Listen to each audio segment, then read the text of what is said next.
Good morning and welcome to BlackUSA.News. This is the Donnie Glover Show. I'll be your host. I want to thank you for your support of BlackUSA.News. We bring you programming 7 days a week. We have the 9 o'clock show. We also have 10 o'clock, William Honolulu with the morning show. Each evening at 7 p.m., we have different broadcasts and we have programming on Saturdays and Sundays. If you would like a show, then just drop us an email at editor@blackusa.news. This is the last day, can you believe it, of February in 2022. So we have 1 day left to, or at least in Black History Month, to discuss some Black history, and I want to take an opportunity to plug these publications. I Am Black Wall Street, and also Unapologetically Black. This one is the autobiography. This is my second book. This one came out in Freddie Gray's year, 2015, and this was 2021. I guess it's time to get to work on a third book. Do you have any books? Did you write a book? Are you interested in writing a book? It's not as difficult as one might think. And whatever I can do to help any future authors out there, I certainly will. You can drop an email to that very same address, editor@blackusa.news. So if there is one thing that I would share, particularly with young people, about Black History Month, one thing that is important to me, one thing I would have them take away from this 28-day month, it would be that Black history, despite all of what America attempts to tell us about us, Black history did not start nor end with slavery. America has a very short memory. America has selective amnesia. America remembers what it wants to remember. And that's why it's imperative for us to have our own books now, whether it's my book, W.B. Du Bois's, Marcus Garvey's, countless other Black writers. I mean, we wouldn't even know where to start in terms of books. But there are many, many people of color, Black people, who have written books about our history that we should know about. And if we're counting on the school system or some other institution to teach us about our history, then we're already in trouble. And it's real simple. You go to the library, go to the Black History section, whether it's Pratt, Central, Penn North, wherever. You start opening books, you start reading, and then you start conversing with others who are researching Black history. But if there's one thing I would have people take away from this month, something to share with every person, whatever their color, here in America, it's that Black history did not start nor end with slavery. Who is your favorite person in Black history? We'd love to see your comments. Who do you look up to? And let me just say, here's another important point. Good morning, Mike. Hello to Tampa.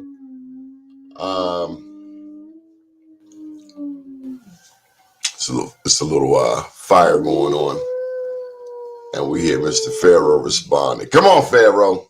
I kind of lost my point there. So didn't start and end with slavery. So who is your favorite Black history person? Who is important to you? And let me say this. Start with your own family. You know, we go looking all around. Man, find out who your grandma, your great-grandmother, your great-grandfather, your great-great-grandfather. Find out who these people are, because more than likely, good morning, Paul Stanley Jr. Good morning. More than likely, you have greatness up your own tree.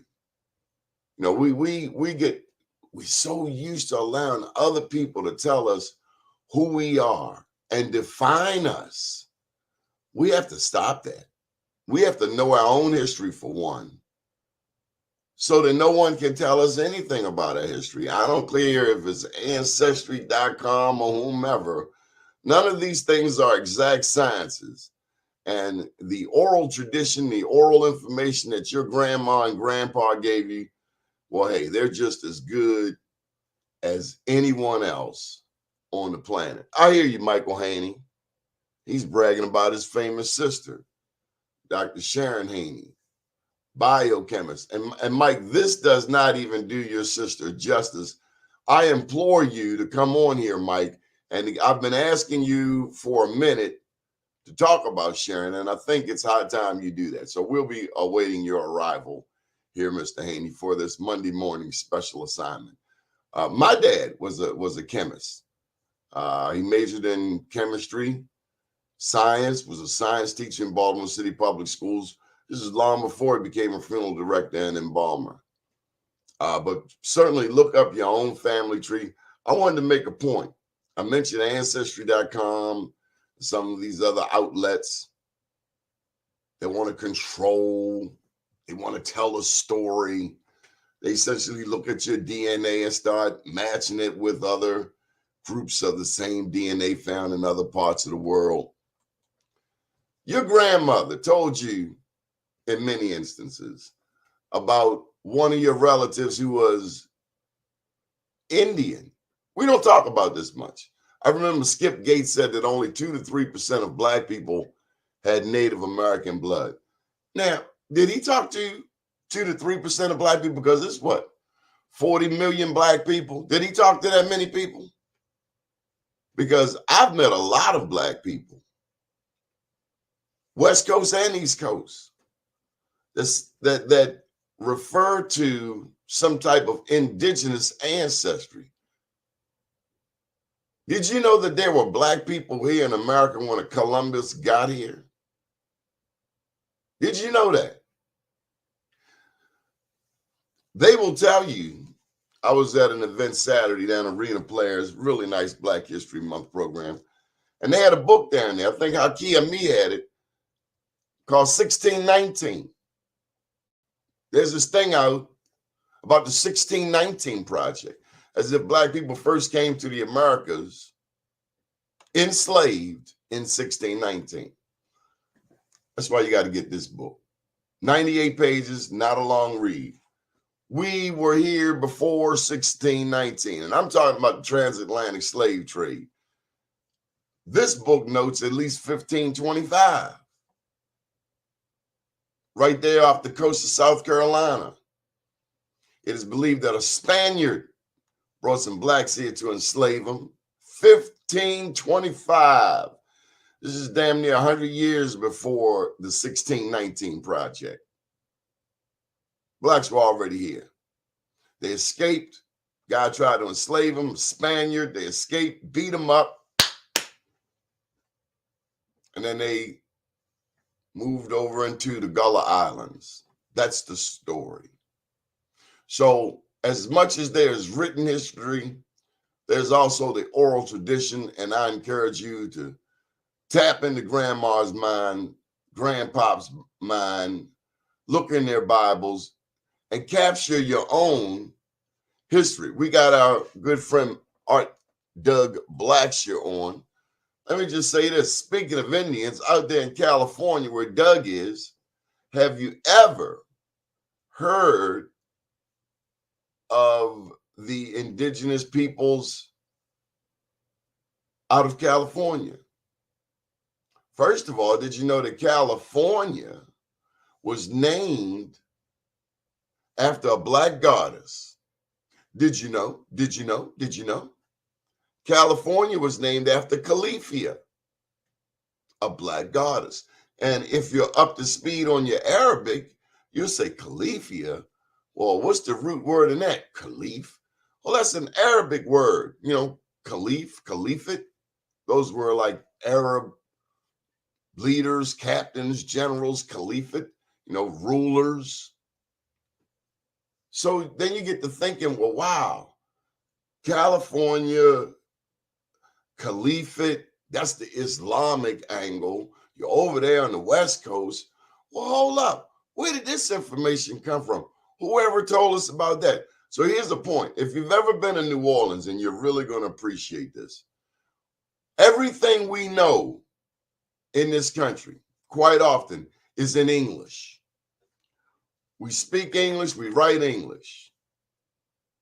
How did that happen? Because of the British and their presence in America.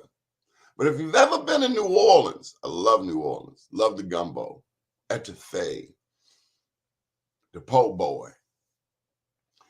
If you go to New Orleans, Louisiana, you'll realize that in addition to the British being in the United States, there was also the Spanish and the French. As a matter of fact, the Spanish were here before the British. Because remember, Columbus sailed across the seas, 1492. He got money from Portugal and from Spain. Came across the waters. Florida is probably the first place that anybody touched coming this far north and this relatively, I won't say unexplored, because it wasn't unexplored. It was new to those people traveling, the Europeans, but the African had already been sailing here. Yes, the African had ships. Yes, the African had the first ships. The first ships. Well, duh, it's only the oldest peoples on the planet. The absurdity of Western writers to think or to portray a picture as if Africans were just wearing loincloths and playing drums is just absolutely ludicrous. Know your history. Know about the Great Pyramids. If the Africans built Great Pyramids in the Sudan and then Egypt, surely they could build this ship.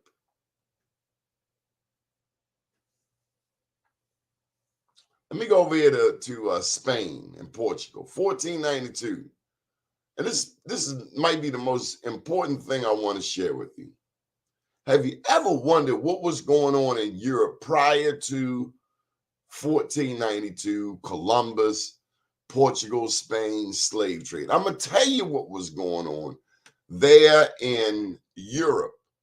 The Moors have been dominating from the Iberian Peninsula throughout Europe. They have been dominating for 800 years. The Moors, Moors. And I look back over my life, I find the word Moor everywhere. In my middle name, Donald Morton Glover, went to Morehouse, lived on Moreland Avenue. Never really put all this together. The Moors. If you go out to Druid Hill Park and you go around the reservoir, on the eastern end of the reservoir is a tall column, like a lookout column, and it's Moorish. Some will say Spanish. But if the Moors gave you your culture, then certainly the Spanish are Moorish. After the last Moors got chased out of Spain and Portugal, and this is exactly around the time of Ferdinand and Isabella, as they pushed the last Moors out, Ferdinand and Isabella then moved into the Alhambra. Now, the Alhambra is this big old palace over there in Spain, built by the Moors. The Moors also gave Europe some of its first universities. The Moors taught many of the Europeans about hygiene, irrigation. But you'll never learn these things in American history books. Why? Because American history books are only going to tell you from a non-black, because you can't say that word black without people catching some feelings, a non-black perspective. And that's why it is important that we write our own books and we tell our own stories, record our own history, research our own ancestors. You know, the Europeans went over there into Egypt and started digging up mummies, digging up kings. How would people like it if we went to England and started digging up their ancestors? You see how crass that is? You see how cruddy, how gutter, how ghetto that is? You're digging up people's ancestors. Shameful. Only to take the gold and put it in your basements, in your museums, in your coffers. Let's share some of today's comments. On this date in 1887, Granville Woods of Cincinnati, a black inventor, patented the telephone. Go ahead, Granville Woods. Speaking of the 1800s, here's another point, and it's rarely ever made. Not all black people were slaves. Not all black people were enslaved. Not all black people have a history or legacy of slavery in their family. In America, not all blacks were slaves. Here's another fact. There were white people who were indentured servant, whatever. If you don't have control over your life, a slave is a slave. It's not talked about. It's not talked about the criminals who were put out of Europe, put on a ship and sent away. And where did they come? They came to the United States. And where are they today? Where are their descendants today? Well, that's a great question. As a matter of fact, one could presume that a lot of the Africans who were brought here to America were not skilled. Well, that's quite to the contrary. The Africans who were brought here were some of the most skilled ever. Many were kings, queens, princes, and princesses. Sarah Forbes Bonetta, one of the most beautiful pictures I've ever seen of a black woman is Sarah Forbes. Oh my God, just the most beautiful chocolate skinned woman you've ever seen. She was an Igbo princess, if I'm not mistaken. And she was ultimately adopted by the Queen of England. I want to say Victoria, I'm not sure. But she was adopted by the Queen of England, Sarah Forbes Bonetta. Beautiful black woman. So it's important that we learn our history. It's important that we dig deep, and you name the industry. Hi, Catherine Marie. Great to see you this morning. Whether it's banking, if you're looking at banking, certainly you got to know about Joe Haskins, especially here in the city of Baltimore, or some of the other bankers, or women, especially when I go down to Richmond. Sisters, you got to know about Maggie Walker, Maggie Lena Walker. Every black woman in America, every woman in America should know about Maggie Walker. Why? Well, I'll tell you why. Number one, in addition to Tulsa's Black Wall Street, I told you there were two other official ones, one in Durham and one in Richmond. Maggie was in Richmond, Jackson Ward. And she was the first woman to found a bank in America. Did you know that? Did you know that? Did they teach you that in school? No, because a lot of times the teachers didn't know. And let me just say this. I went back and shared some of this Black Wall Street information with my elementary school teacher. And he knew nothing about it. And what came to me is that more and more of our history is being uncovered all the time. And while I was excited to share the history, it kind of threw me that he didn't know about it already. But so much of our history has been hidden from us. So it is imperative that you ask questions, that you research. If something looks like a duck, walks like a duck, and maybe it is a duck, even though America telling you it's a horse.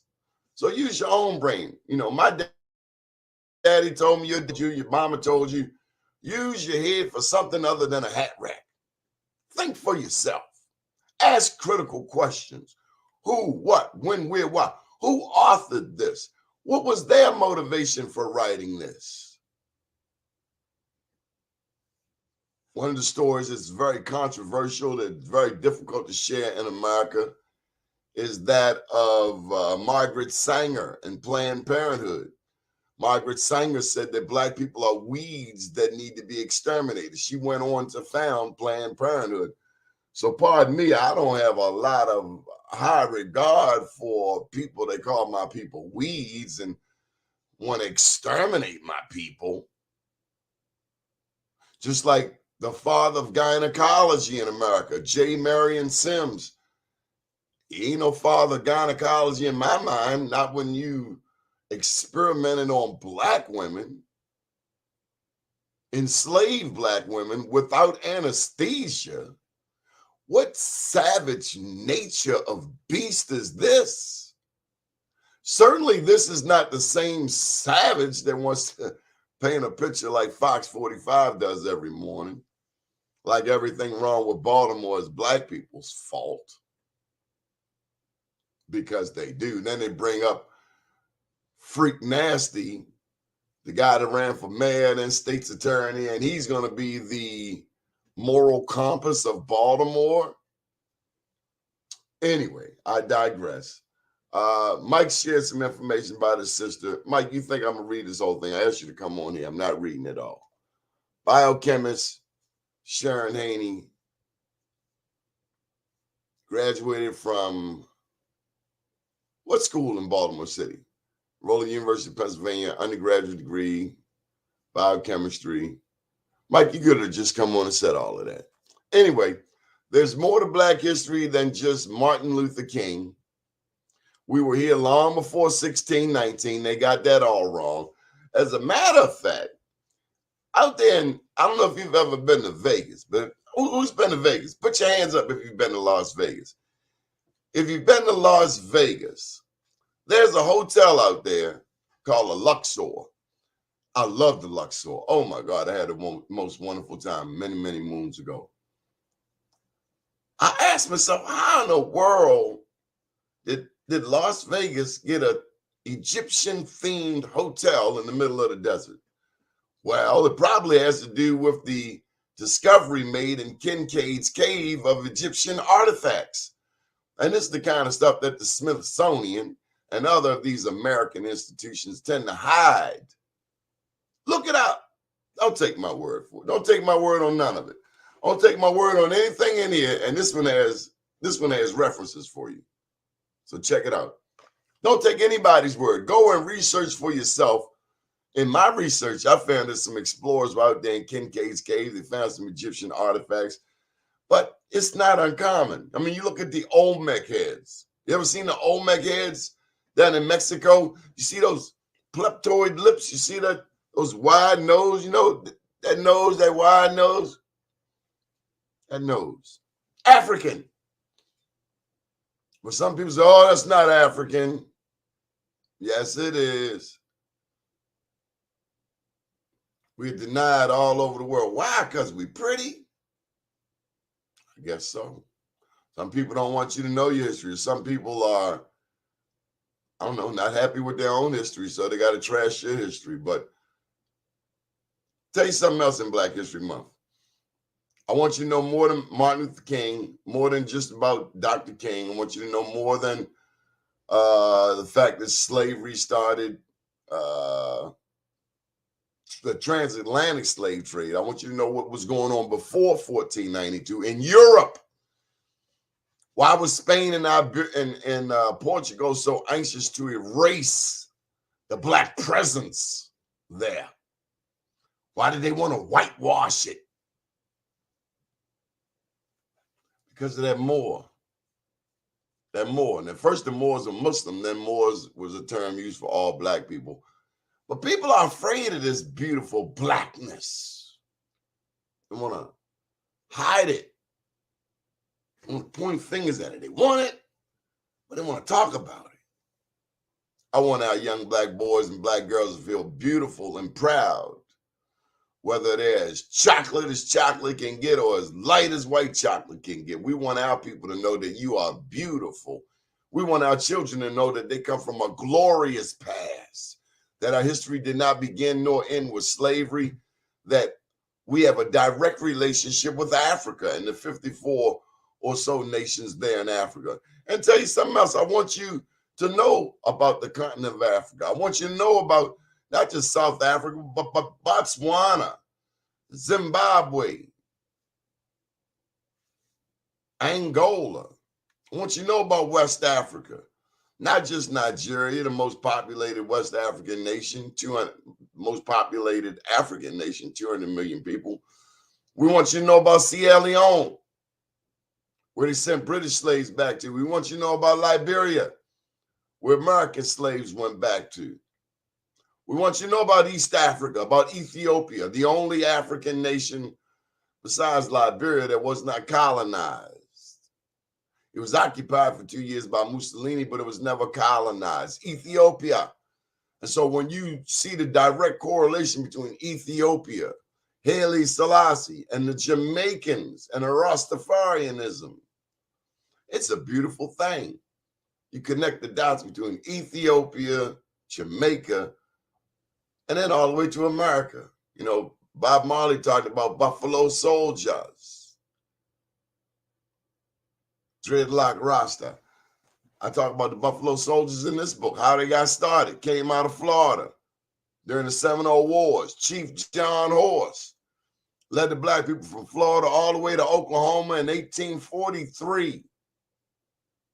Got to Oklahoma, America got jiggy with them, wanted to play with their freedom, and then those people, Chief John Horse, black Indian, black Seminole, led those 200 black soldiers, not slaves, from Oklahoma to Mexico and set up shop in Mexico. Chief John Horse. Hey, Spike Lee, if you are watching this, you got to make a movie about Chief John Horse, the baddest black man I've ever heard of in America. That's enough for today. My name's Donnie Glover. Stay tuned for Mr. William Honolulu at 10 o'clock. Evening program all through, starting at 6 p.m. this evening with Yolanda Pulley, Donna Tabron, and Jason Rodriguez. That's 6 o'clock. That's Frontline News. At 7 o'clock, we have Shared Spaces with lovely Quita Chansey, and also my brother from another mother, Mr.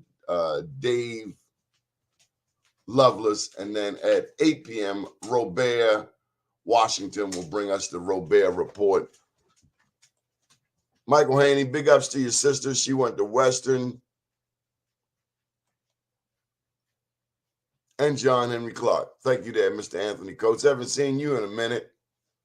We got to get you on, talk about these union and these politicos and all of the stuff black people are doing to mess up Baltimore, Mr. Anthony Coates. Good to see you. We're now broadcasting on Facebook, LinkedIn, Twitter, and YouTube. My name's Donnie Glover, and you have a beautiful day. Good morning, world.